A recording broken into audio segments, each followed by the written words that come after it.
The idea of changing the election date for the first time in American history is also causing a stir here in San Diego. New tonight, Fox 5's Jamie Chambers is live at the County Registrar of Voters office with that part of the story. Jamie.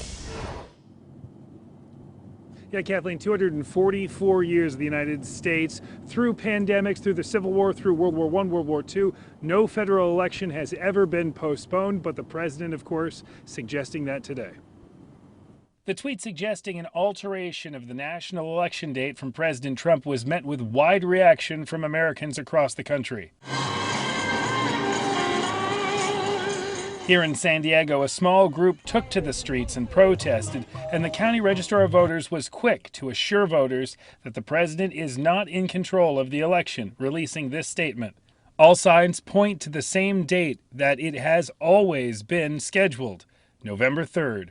Our focus remains on this date, and we are not entertaining a change at this time based off of a tweet. Everybody's talking about it, but is that the point? Election and legal scholar attorney Wendy Patrick says Trump was politically savvy to bring up an election date change under the current circumstances the president is facing. We are now talking about voter fraud without the evidence to support it, but with the risk, there's a risk of anything happening. Dr. Patrick says with the pandemic not slowing and the economic uncertainty growing, Trump's suggesting of shifting the election date might refocus some voters. We're not reopening as quickly as the president had hoped.